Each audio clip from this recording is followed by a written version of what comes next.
L'humanité scrute le ciel depuis des millénaires. Objets de peur et de fascination, les mouvements célestes ont permis aux hommes d'établir des calendriers, de planifier la culture des terres et de mieux comprendre le monde qui les entoure.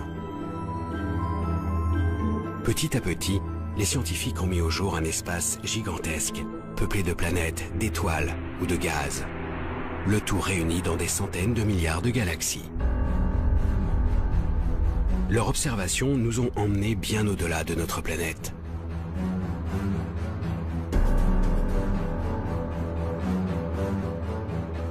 Pour dévoiler les secrets de ce nouveau monde, astrophysiciens et techniciens conçoivent des instruments capables de percevoir la moindre lueur, le moindre signal émis dans le ciel.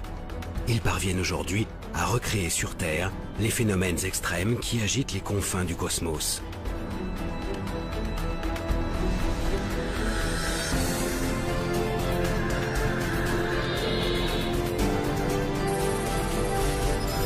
Pourtant, tout ce que nous avons découvert ne constitue qu'une infime partie de notre monde. Des forces et des objets d'une nature mystérieuse demeurent invisibles à nos yeux et à notre esprit.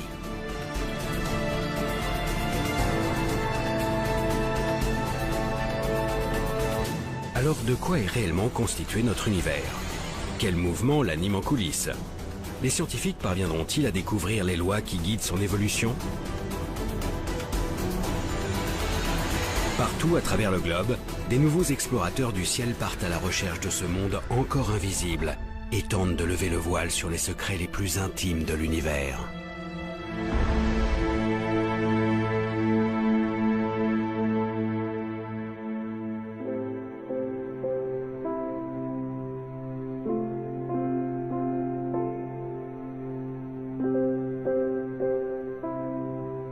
L'homme a toujours cherché à repousser les limites de son territoire.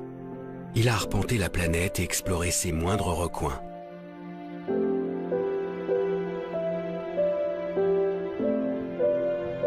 Mais au-dessus de notre tête, un monde continue de nous intriguer. Siège de toutes les croyances, ce firmament qui défile sous nos yeux semble hors de portée.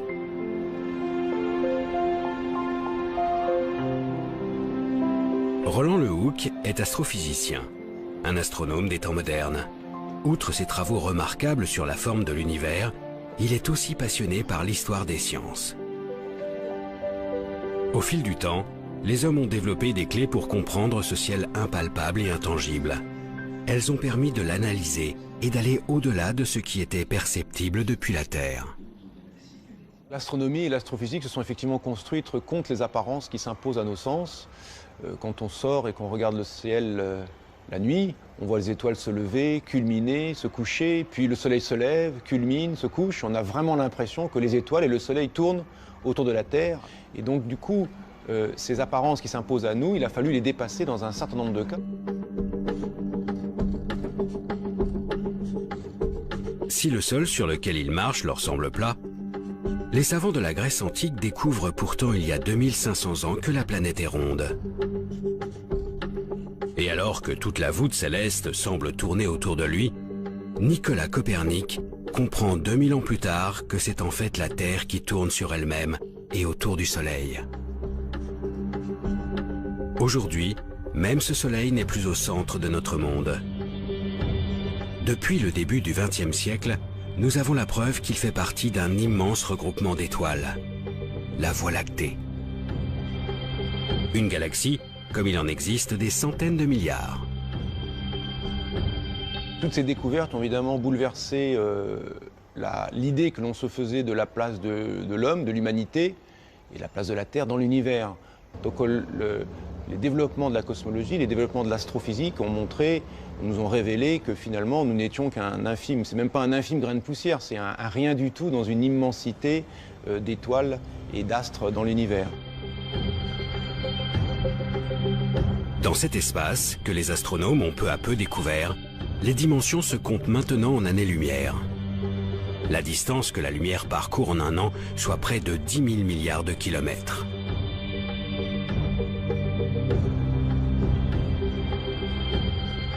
Depuis notre petite planète, nous commençons donc à entrevoir la réalité du monde.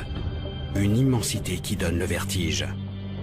Pourtant, Plus les scientifiques explorent l'univers, plus ils révèlent sa complexité.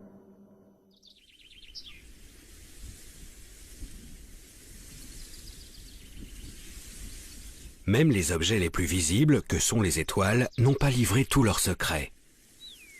L'une d'elles nous est particulièrement familière, le Soleil.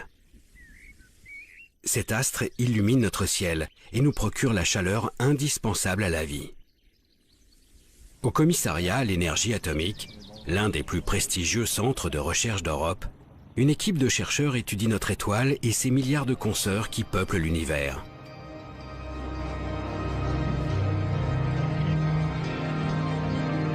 Grâce au réseau de télescopes et d'instruments de mesure disséminés sur Terre et dans l'espace, les scientifiques dissèquent ces astres, scrutent leurs moindres variations lumineuses et sondent les mouvements qui animent leur cœur.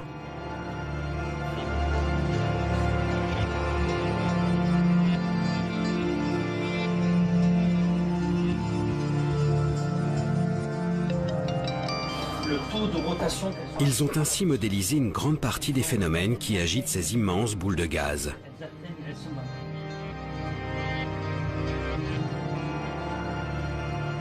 Pourtant, les conditions de leur naissance leur échappent toujours.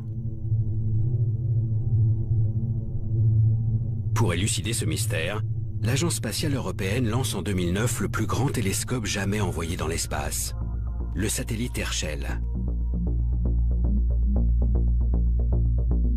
À son bord, un miroir de 3,50 m et une batterie d'instruments de précision refroidis à moins 270 degrés en permanence.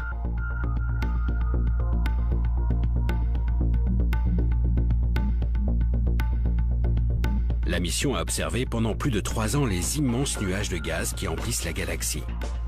Ces nuages, dits moléculaires, s'étalent sur des milliards de kilomètres. C'est ici que naissent les étoiles.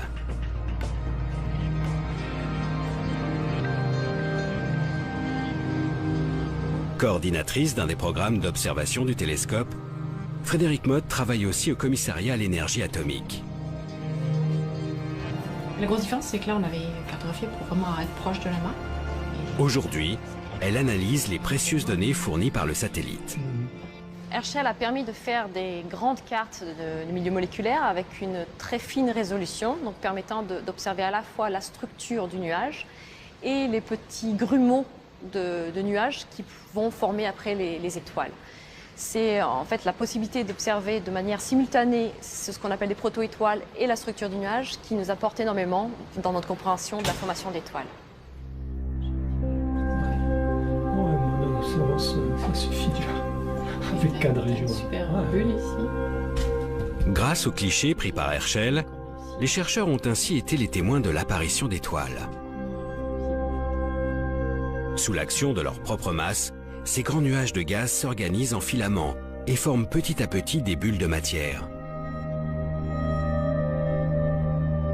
Ces grumeaux finissent par s'effondrer sur eux-mêmes et créent de véritables brasiers de gaz. Ces points lumineux apparaissent clairement sur les images du télescope. Chacun de ces foyers donnera naissance à une colonie d'astres incandescents.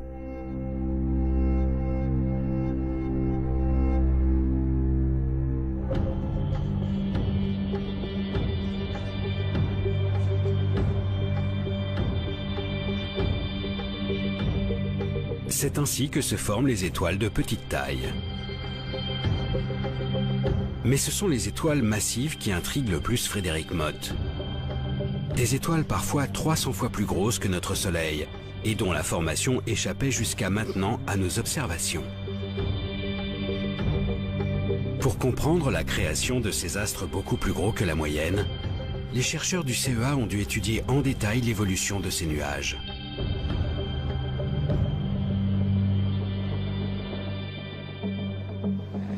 Notre résultat intéressant d'Herschel a été de s'apercevoir qu'il existait certaines zones qui étaient souvent le centre des nuages moléculaires massifs, où on avait un enchevêtrement tel de filaments qu'on avait une convergence de matière à ces points-là, ce qui permettait de former non plus une petite collection d'objets de faible masse, d'étoiles de type solaire, mais plutôt une étoile très très massive, voire même plusieurs étoiles massives, et donc une population vraiment différente de ce que l'on connaissait jusque-là.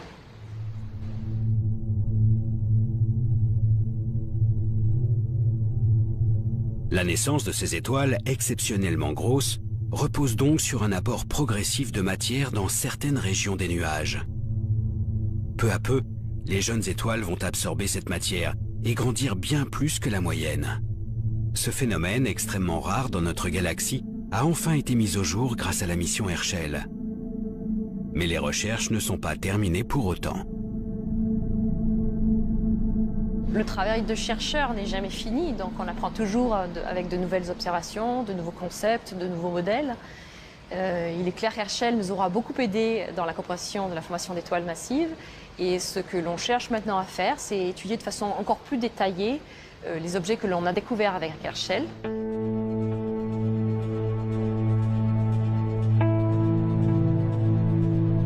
Les étoiles massives continuent de passionner la communauté scientifique. Car au-delà de leur naissance, leur comportement tout au long de leur vie reste très particulier. Bien plus brillants et chauds que le Soleil, ces astres brûlent leurs réserves de gaz exceptionnellement vite. Les réactions nucléaires sont si intenses qu'elles transforment l'hydrogène contenu à l'origine dans le nuage de gaz. Elles forment ainsi du carbone, de l'oxygène ou même du fer.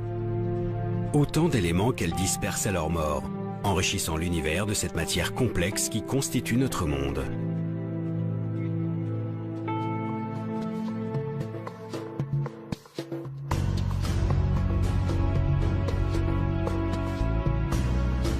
Gaz, métaux et molécules en tout genre, les astrophysiciens commencent à entrevoir d'où viennent les éléments qui nous entourent. Mais d'autres problèmes ont progressivement surgi des observations. Au-delà des étoiles, les scientifiques cherchent à comprendre des structures beaucoup plus grandes, les galaxies. Au début du siècle dernier, les astronomes commencent à étudier le mouvement de ces immenses regroupements d'étoiles. Ils découvrent alors que les étoiles tournent ensemble, dans ces galaxies, et que les galaxies tournent elles-mêmes au sein de gigantesques amas. Ils cherchent alors à deviner la quantité d'objets, et plus généralement la matière qui compose ces grands ensembles célestes. La lumière émise reste leur principale information distinguable depuis la Terre.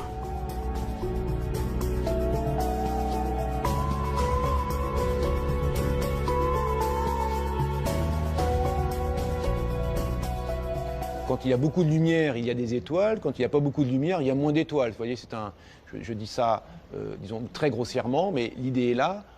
Là où il y a de la lumière, il y a de la masse, et l'on est capable de déduire combien il y a de masse derrière telle quantité de lumière.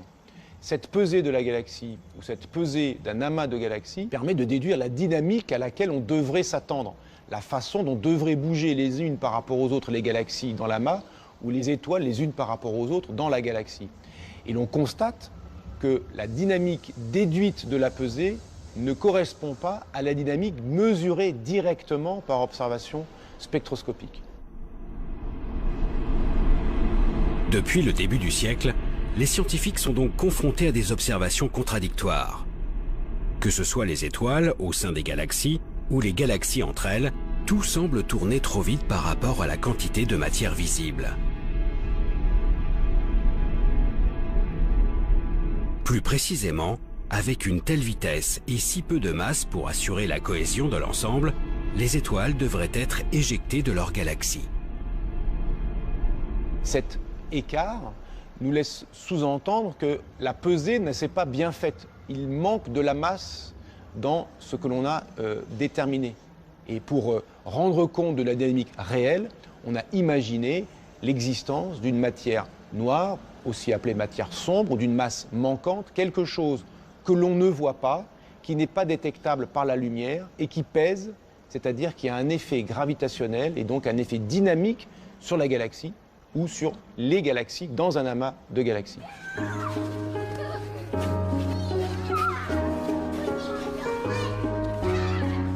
Malgré un siècle de vérification, les étoiles continuent de tourner trop vite. Tout se passe comme si une partie de la masse de l'univers était cachée. Une masse contenue dans une matière invisible et qui baignerait notre monde. Une matière différente de celle que nous connaissons.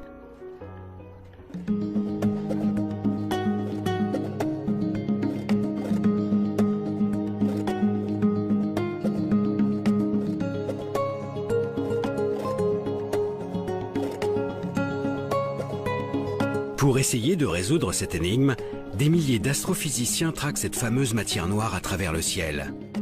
Parmi eux, Wistan Benbow. Il dirige le projet Veritas pour le Smithsonian Astrophysical Observatory, un regroupement de 4 télescopes de 12 mètres de diamètre situés en plein désert d'Arizona.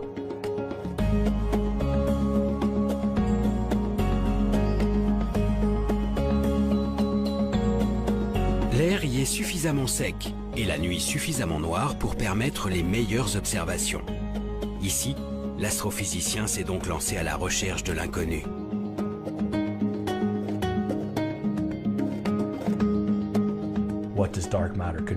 La nature de la matière noire, vous savez, c'est un mystère. Ça peut être beaucoup de choses. Nous savons simplement que ce n'est pas de la matière visible. Et nous savons aussi où elle devrait se trouver, grâce à la manière dont elle interagit avec les choses. Cette matière invisible retient les étoiles et les galaxies entre elles grâce à sa force de gravité. Cette force dépend de sa masse. En étudiant ces phénomènes d'attraction, les scientifiques ont estimé que cette matière inconnue devrait représenter plus de 80% de toute la masse de l'univers. En plus d'être omniprésente, la matière noire devrait donc être composée d'éléments extrêmement lourds. Or, selon les connaissances actuelles, des objets aussi massifs devraient en théorie émettre un signal lumineux spécifique, des rayons gamma. Ce sont ces rayons gamma que Wistan Benbow et ses collègues traquent sans relâche.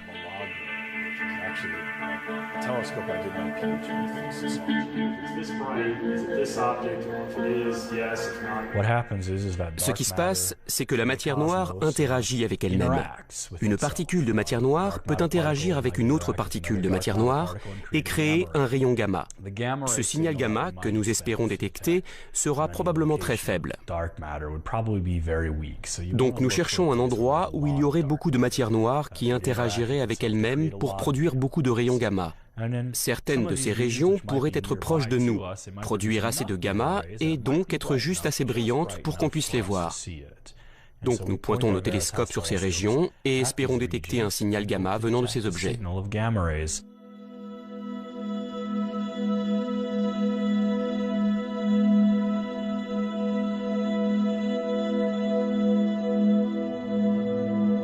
Wistan Benbow suit donc avec une attention toute particulière le centre de notre Voie lactée ainsi que nos galaxies satellites.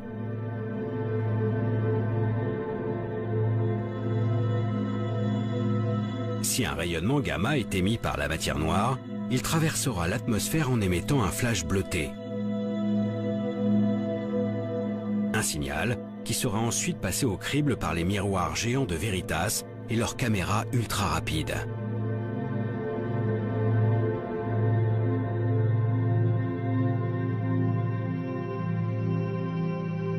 Pour le moment, aucun télescope n'a enregistré de telles manifestations. Les yeux braqués sur le ciel, les scientifiques continuent chaque jour de traquer cette matière noire si discrète. Pour aller plus loin, il sera nécessaire de construire de plus grandes infrastructures. Il y a bien sûr des projets qui vont dans ce sens, mais nous aurons besoin de beaucoup plus de télescopes.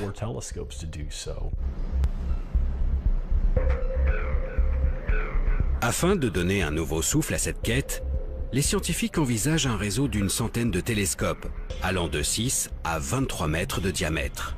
Le réseau CTA pour Cherenkov Telescope Array. Il réunit 200 instituts de recherche venant des 4 coins de la planète.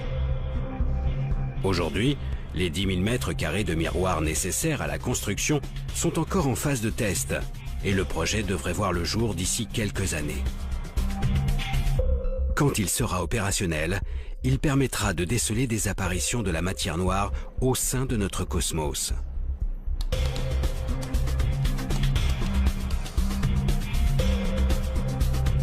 Pour l'instant, cette absence totale de détection a de quoi perturber la communauté scientifique. Comment les chercheurs peuvent-ils passer à côté de 80% de toute la matière de notre monde ? À moins que la solution ne se trouve beaucoup plus proche de nous.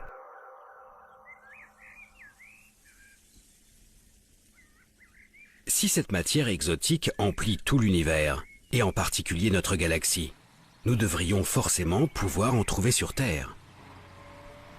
C'est le pari qu'a fait une équipe de chercheurs réunis au laboratoire souterrain de Modane. À 2 pas de la frontière italienne, enfouie sous le mont Fréjus, ces scientifiques ont mis au point une expérience audacieuse, baptisée Edelweiss.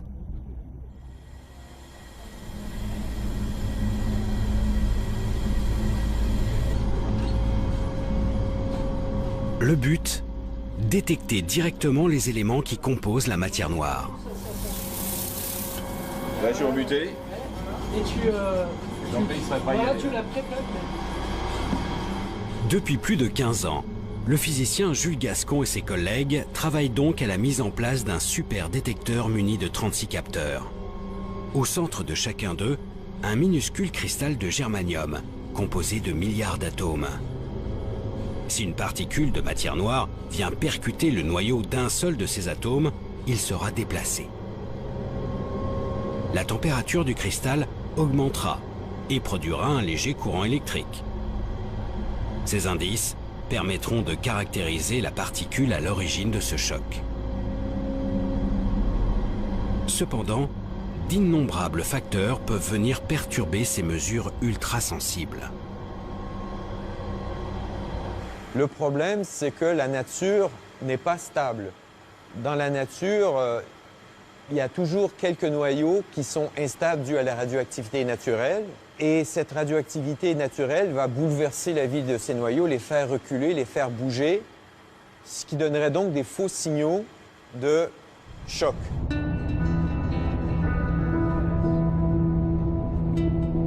Cette radioactivité que l'on observe en permanence sur Terre vient en grande partie de l'espace. Un rayonnement qui traverse l'atmosphère et perturbe toute la matière sur son passage.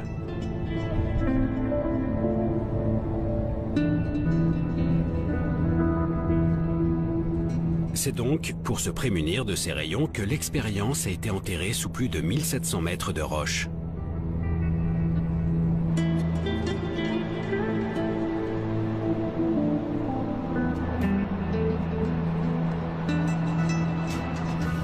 Mais pour avoir le calme absolu au sein des détecteurs, les physiciens ont dû aller encore plus loin. Une fois qu'on est sous la montagne, on a réglé la moitié du problème parce qu'il y a la radioactivité qui nous vient de l'univers, mais il y a aussi la radioactivité qui vient de la roche. Bien que cet endroit soit tout à fait ordinaire, c'est un taux de radioactivité naturelle qui est au-delà de ce qui est acceptable pour détecter les très rares signaux qu'on recherche. Et donc, on a un système de poupées russes, de différents assemblages d'écrans qui nous protègent de la radioactivité ambiante, de la radioactivité de la roche qui nous entoure, du béton qui nous entoure, des personnes qui nous entourent. Sous la montagne, les 36 détecteurs sont donc mis à l'abri derrière des écrans de polyéthylène et placés sous une épaisse cloche de plomb. Ici, seules des particules de matière noire peuvent les atteindre. Mais un dernier détail reste à régler, la température.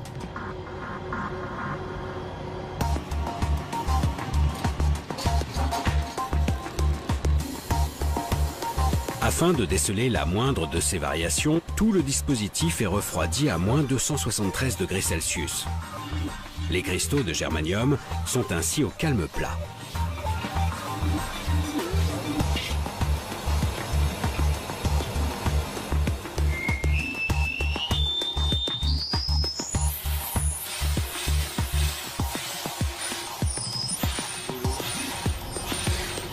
Mais tout le restant du rhum, c'est bon. Depuis quelques mois, tout est en place. La prise de données a commencé. Chaque jour, Jules Gascon surveille de près le comportement de ses capteurs. Par contre, il n'y aura plus notre mascotte. Il faut que la réponse du détecteur soit parfaite, c'est-à-dire que pendant plusieurs années, en regardant 1 kilo de matière, donc l'équivalent d'un milliard de millions d'atomes, il n'y en a pas un seul qui doit bouger sans raison valable. Tu vois, il t'explique mon transfert pur. Il ne reste plus qu'à attendre qu'une particule de matière noire passe dans les filets d'Edelweiss. Selon les calculs des chercheurs, un tel événement ne pourrait se produire qu'une fois par an, dans le meilleur des cas. C'est une recherche de l'inconnu. C'est ce qui fait son charme de cette particule. C'est très intéressant de s'attaquer à ce qu'on ne connaît pas, mais le désavantage, c'est qu'on ne peut pas garantir que ça va marcher le lendemain, ou dans une semaine, ou dans un an. Dans l'espace ou sur notre planète, la matière noire n'a pas encore révélé son vrai visage. Les scientifiques ignorent toujours de quoi sont faits plus des 3/4 de la matière de l'univers. Un problème de taille dans notre compréhension du monde. Ce n'est pas une perturbation, ce n'est pas un petit supplément, c'est vraiment une quantité appréciable de matière de nature encore inconnue qu'il faut ajouter pour rendre compte de certains aspects dynamiques de notre univers. Et donc, évidemment, la découverte de cette matière sombre serait une découverte majeure dans la physique, notre matière ordinaire n'étant finalement que l'écume de l'ensemble de la matière de l'univers, ne représentant qu'une petite partie de l'ensemble de la matière de l'univers. Sans cette matière inconnue, l'univers ne tourne pas rond. Le mouvement des étoiles et des galaxies reste inexpliqué. Pourtant, la matière n'est pas l'unique clé de voûte de notre univers. En dehors de son contenu, des forces colossales animent le cosmos, à commencer par la gravitation, cette force qui nous attire vers la Terre. De manière plus générale, la gravité a structuré notre système solaire, notre galaxie et ses centaines de milliards de consoeurs. Les scientifiques estimaient donc qu'il s'agissait de la force dominante de l'univers. Mais une découverte changea la donne. Dans les années 30, les astronomes remarquent pour la première fois que toutes les galaxies distinguables semblent s'éloigner de nous.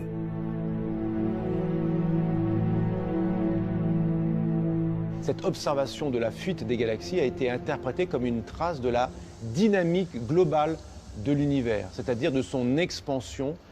Tous les objets de l'univers s'éloignent de tous les autres objets de l'univers.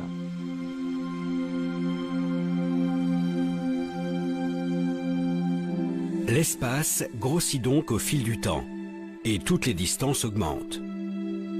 Visiblement, l'attraction qu'exerce la force de gravité peine à retenir les structures du cosmos entre elles. Mais ce n'était que le premier coup porté à la gravitation. En 1990, on s'est rendu compte que cette expansion était accélérée. C'est-à-dire que non seulement les galaxies s'éloignent les unes des autres, mais elles s'éloignent de plus en plus vite les unes des autres. Si l'on imagine que l'univers est rempli uniquement de matière ordinaire ou de matière noire, la gravité de cette matière aura tendance plutôt à ralentir l'expansion, et découvrir que l'expansion est en fait accélérée montre que quelque chose joue contre la gravité des acteurs habituellement imaginés comme présents dans l'univers. Cette découverte d'une expansion de l'univers sans cesse accélérée remet en cause la vision que les astrophysiciens ont de l'univers. Alors que la gravité semblait tout structurée, une force vient maintenant lutter contre elle. Un nouveau mystère pour les chercheurs qui y voient alors l'œuvre d'une énergie encore indétectable. Une énergie sombre, appelée aussi énergie du vide ou énergie noire. Cette énergie laisse les scientifiques encore plus perplexes que la matière noire. S'agit-il simplement d'une propriété de notre monde qui s'agrandit sans cesse sans raison ? Ou s'agit-il plutôt d'une substance qui baigne le cosmos et repousse ses limites? Les chercheurs n'en ont aucune idée. Pour le moment, ils se contentent de traquer son influence jusqu'aux zones les plus reculées de l'univers. François Boucher est cosmologue à l'Institut d'astrophysique de Paris. Il s'intéresse aux lois qui régissent l'espace à grande échelle en travaillant sur un objet bien particulier, la première lueur émise par l'univers. C'est la lumière qui nous vient du fond du ciel. Cette lumière, on regarde à une distance telle qu'il a fallu 13,8 milliards d'années à cette lumière pour nous parvenir. Et donc on est en train de regarder quelque chose qui est tellement loin que quand cette lumière a été émise, l'univers était dans un état très primitif. L'observation des lumières les plus lointaines permettent aux scientifiques de remonter le temps. Typiquement, ce rayonnement du fond du ciel leur envoie une image de l'univers tel qu'il était il y a près de 14 milliards d'années. À cette époque, l'espace vient d'entrer dans une violente expansion, le Big Bang. Toute la matière et toute l'énergie actuelle sont alors contenues dans un volume infiniment plus petit. Au bout de 380 000 ans, sous l'effet de l'expansion, la lumière arrive enfin à s'extirper de la matière. Une lumière a priori identique en tout point du ciel, mais qui devrait en théorie présenter quelques infimes variations.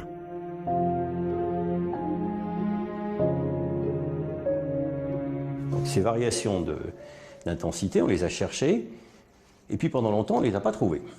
Alors c'était compliqué, et puis finalement, on est arrivé au niveau où la technologie a été suffisamment mûre pour qu'on soit capable de les mesurer. Depuis 1989, 3 satellites se sont succédés pour étudier en détail cette lumière. Le dernier a été lancé en 2009 par l'Agence spatiale européenne, la mission Planck.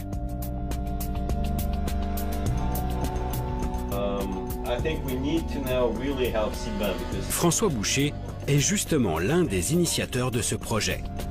Depuis des années, le cosmologue décortique les données fournies par le satellite.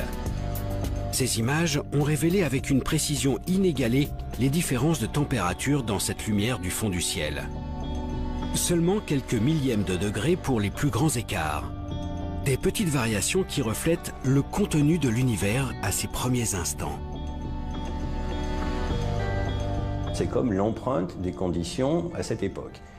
L'empreinte au sens littéral, c'est-à-dire quand vous avez l'empreinte d'un animal disparu dans la boue, ça vous permet de reconstituer beaucoup de choses comme son poids et peut-être même d'envisager la manière dont il se déplaçait.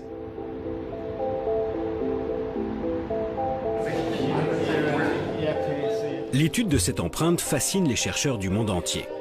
Elle permet d'estimer les proportions de matière noire, de matière ordinaire et surtout d'énergie sombre présente après le Big Bang, il y a 13,8 milliards d'années. En les comparant aux observations actuelles, les chercheurs retracent l'évolution de l'influence de l'énergie sombre au fil du temps. Résultat, alors qu'elle ne représentait presque rien aux tout premiers instants, cette énergie mystérieuse constitue aujourd'hui près de 70% de l'univers. Et sa proportion ne cesse d'augmenter. C'est la seule certitude que les chercheurs aient actuellement. L'expansion de l'univers n'est pas prête de s'arrêter.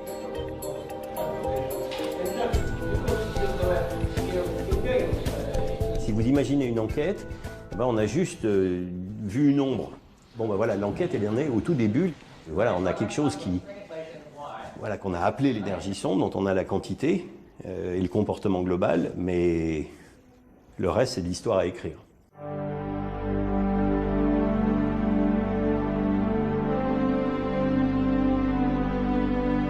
Finalement, en écartant cette énergie énigmatique ainsi que la matière noire, les chercheurs se rendent compte qu'ils ne connaissent vraiment que 5% de la composition de l'univers.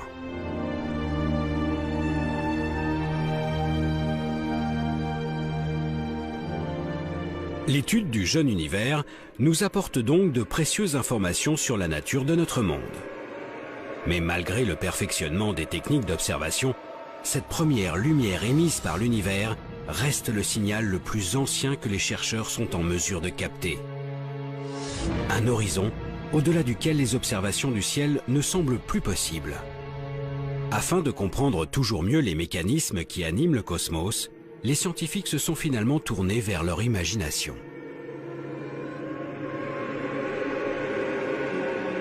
Le fait que l'univers soit en expansion permet de tirer une conséquence immédiate.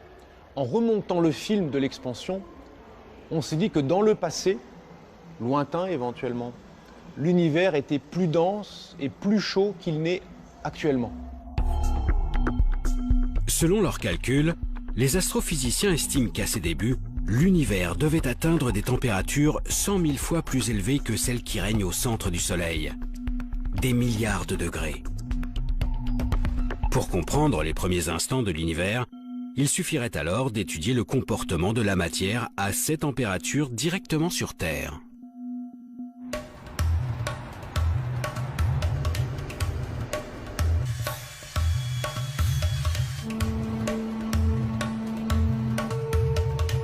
Il y a plus de 20 ans, à 2 pas de Genève, les scientifiques du monde entier se sont donc lancés dans une aventure sans précédent. Construire la plus grande machine de tous les temps, le LHC.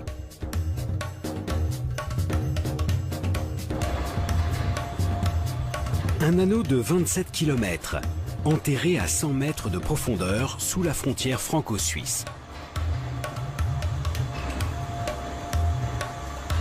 Le tout est jalonné de cavités mesurant des dizaines de mètres et qui accueillent les détecteurs les plus gros de la planète.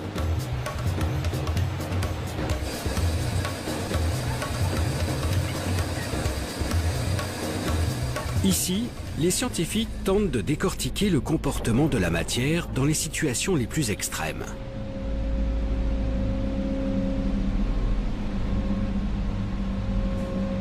Depuis 2004, la chercheuse Gaëlle Boudoul travaille au sein de cette collaboration, réunissant des milliers de chercheurs et des dizaines de nationalités. Dans ce grand tunnel de 27 km, vous avez des particules dans un sens et des particules dans l'autre sens. Un peu comme une autoroute, où vous avez des voitures de chaque côté.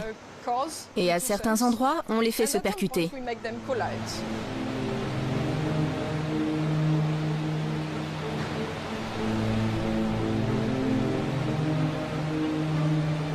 Le LHC, cet immense tunnel, sert donc à accélérer des faisceaux de particules.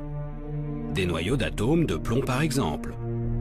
Grâce aux 9000 aimants installés tout autour de cet accélérateur, ces particules sont lancées à une vitesse faramineuse. Lorsqu'elles atteignent près de 300 000 km par seconde, les deux faisceaux sont déviés de leur trajectoire et se percutent de plein fouet. Une énergie considérable est dégagée, faisant éclater les noyaux de plomb en une multitude de sous-particules. Tout l'enjeu est de saisir ces produits de collision grâce aux différents détecteurs.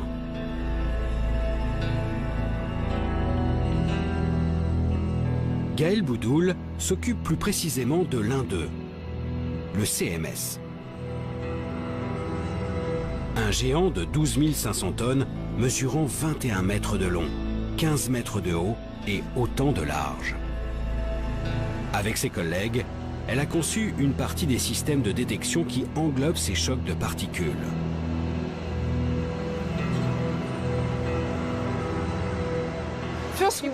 Tout d'abord, nous voulons couvrir l'intégralité de l'espace, ce qui veut dire que nous avons besoin d'avoir un détecteur qui fasse tout le tour. C'est la première explication de pourquoi c'est si grand. En plus de cela, pour distinguer les particules émises, nous avons besoin d'un aimant géant qui va les dévier pour que nous puissions les différencier les unes des autres.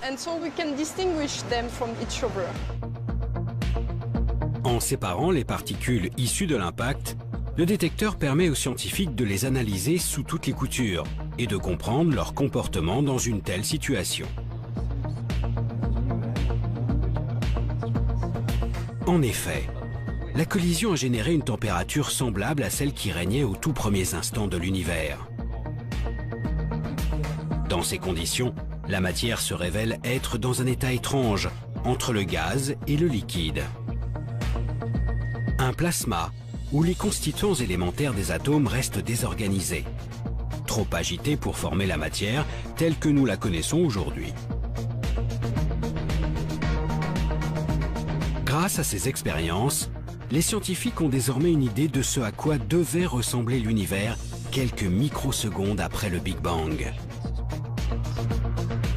En étudiant ces premiers instants de l'univers, l'astrophysique, qui est finalement l'observation de l'infiniment grand, rejoint la physique de l'infiniment petit, la physique des particules, la physique microscopique, qui elle est capable, en expérimentant sur Terre, de se faire une idée des conditions ou de mimer, de reproduire, pendant des instants extraordinairement brefs, de reproduire les conditions qui prévalaient à des instants très anciens de l'univers, auxquels on n'a pas accès par l'observation directe.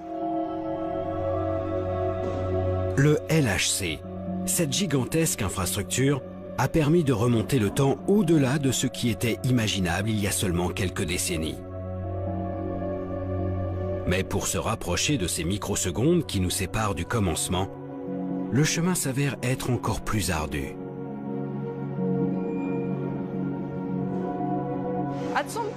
À partir d'un certain point, nos lois physiques ne sont plus valables. Nous pouvons toujours imaginer ce qu'il se passe. Il y a de nombreuses théories qui essayent de comprendre cela. La seule chose, c'est qu'on ne peut pas tester ces théories, parce que nous n'avons aucune expérience pour comprendre ce qu'on pourrait appeler le premier instant. Mais si vous revenez dans 20 ans, peut-être que nous aurons une meilleure idée.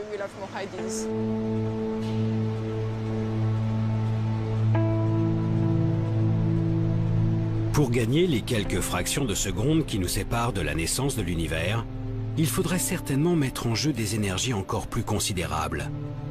Notre limitation n'est donc peut-être qu'une simple question de technologie. Sous terre ou dans l'espace, les instruments d'observation ont permis d'accumuler une quantité incroyable d'informations sur le contenu de notre univers. À la lumière de toutes ces découvertes, les scientifiques tentent d'établir des modèles cosmologiques, des grandes lois pour décrire comment ces milliards d'objets interagissent entre eux. Pour démêler cette quantité vertigineuse de savoir, les chercheurs ont désormais recours à la simulation numérique. Ils reproduisent les phénomènes par voie informatique. Si vous voulez étudier le mouvement de plusieurs milliards d'étoiles dans une galaxie, impossible de faire ça évidemment à la main. La simulation numérique permet donc de traiter de la dynamique d'une galaxie, ou d'une dynamique de galaxie dans un amas de galaxies, ou même de la dynamique d'une portion d'univers, et de la traiter dans un grand détail, de sorte que l'on puisse, en jouant sur les paramètres, essayer de mimer, de reproduire ce que l'on observe.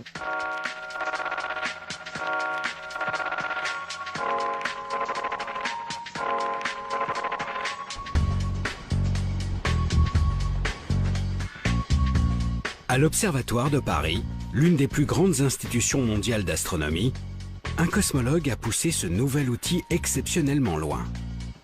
Jean-Michel Halimi a réalisé une simulation de la totalité de l'univers connu, le projet Deus. Son but, comprendre la formation de notre monde depuis la première lueur, il y a 13,8 milliards d'années jusqu'à nos jours.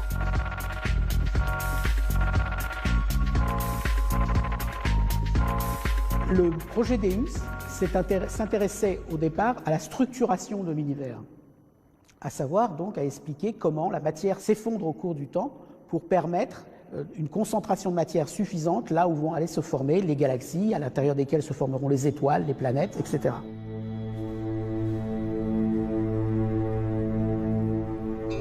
Afin de réaliser cette simulation inédite, Jean-Michel Halimi a dû prendre en compte l'ensemble des observations menées jusqu'à ce jour. Les objets visibles recensés, mais aussi bien sûr les effets de la matière noire et de l'énergie sombre. Et cela à toutes les époques de l'univers.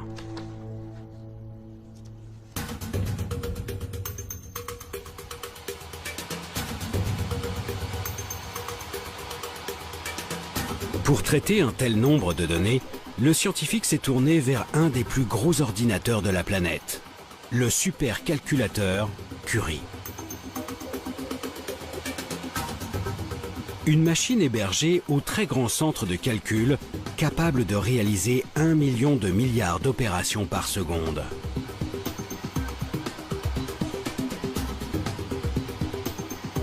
Le projet a nécessité 30 millions d'heures de calcul, répartis sur les 80 000 processeurs de cet ordinateur hors norme. Utiliser une machine comme l'ordinateur Curie dans sa totalité, c'est quelque chose qui n'avait jamais été fait, spécialement en poussant tous les aspects de la machine à leurs limites. Les moyens de calcul, les moyens de communication entre les différents éléments de l'ordinateur, la gestion d'une quantité phénoménale de données. À ce niveau, les choses n'avaient jamais été tentées. Les résultats obtenus fournissent une vue de l'univers à grande échelle inexistante jusqu'à ce jour. La matière s'agence au fil du temps, pour former de longs filaments qui créent petit à petit des galaxies et des amas de galaxies. Entre ces filaments, de grands vides apparaissent. L'univers, très homogène à ses débuts, se structure peu à peu. Grâce aux possibilités que lui offre la simulation numérique, Jean-Michel Halimi peut tester différents scénarios de formation de notre monde. Qu'est-ce que signifie un univers structuré? C'est un univers où la matière s'est effondrée et suffisamment condensée pour créer des lieux de formation des galaxies. Premier indice caractérisant cette structuration, c'est par exemple le nombre d'objets formés dans le scénario en question. On va en former plus ou moins et de masses différentes, de concentrations de matière différentes. Certains vont former des objets de petite masse, d'autres de plus grande masse, etc.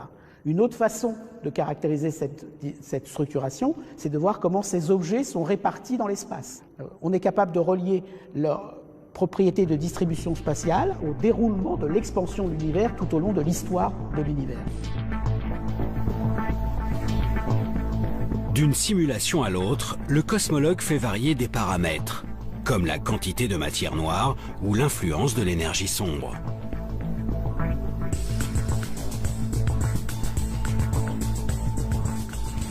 Des changements qui altèrent très légèrement l'organisation à grande échelle de l'univers. L'idée est alors de repérer les infimes variations entre les simulations. Des galaxies qui fusionnent plus ou moins vite, des vides de matière plus ou moins grands, ou encore des amas exceptionnellement gros. Les scientifiques pointent ainsi les nuances entre les modèles d'univers imaginés. Ils chercheront à retrouver ces détails dans leurs prochaines observations, cette fois-ci bien réelles, pour définir quel modèle théorique semble plus proche de la réalité. Un aller-retour entre le virtuel et le réel qui permettra aux chercheurs de vérifier si leurs lois sont bien celles qui animent l'univers en coulisses. La recherche en cosmologie, et spécialement en cosmologie numérique, ne fait pas de nous des créateurs d'univers, mais des inventeurs d'univers. Effectivement, en modifiant les conditions physiques, nous réalisons des univers différents. Nous inventons des univers différents. Mais nous ne le faisons pas n'importe comment.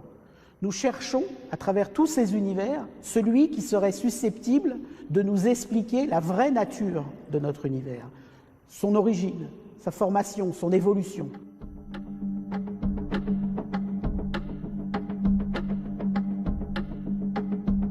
Comprendre la vraie nature de l'univers. Depuis plus d'un siècle, les astrophysiciens et les cosmologues de toute la planète ont découvert ce monde gigantesque. En l'observant, en tentant de l'expliquer, ils se sont donné les outils pour apprivoiser ces échelles de temps et d'espace incommensurables.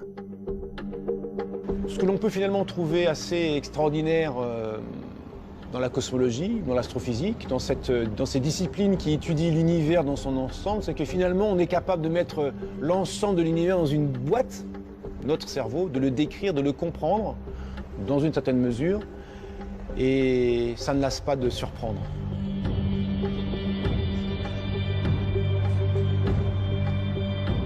On a réussi à développer un cadre qui permet de rendre compte finalement de manière assez économique d'un nombre absolument incroyable de faits. Maintenant, ça ne veut pas dire que cette histoire est figée, bien sûr que non. Il y a plein de zones d'ombre, il y a plein de choses qu'on ne comprend pas, et donc ça veut dire qu'on a encore plein de travail.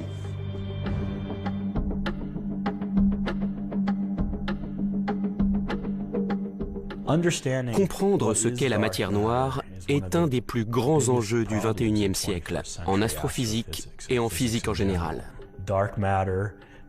Nous ne connaissons pas près de 85% de toute la matière de l'univers. Si vous sortiez de chez vous et que 85% du monde qui vous entoure vous échappait, vous seriez un peu paniqué. C'est une partie de la physique où on s'attaque à des questions, à des phénomènes rares, à des nouvelles observations. C'est un travail de patience et parfois aussi de chance. En persévérant dans nos observations, en découvrant de nouveaux objets célestes, nous finirons peut-être par lever le voile sur les zones d'ombre de l'univers.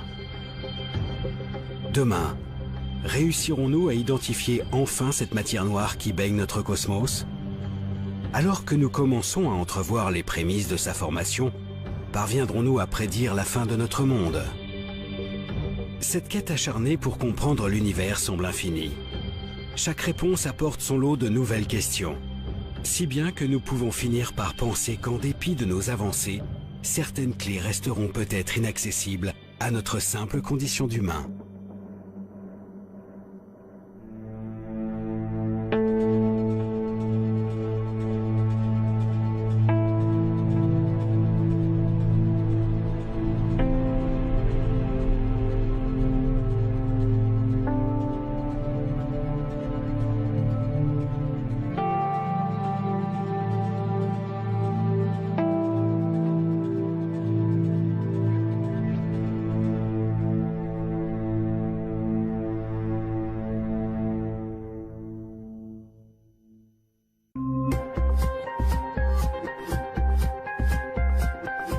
Contrairement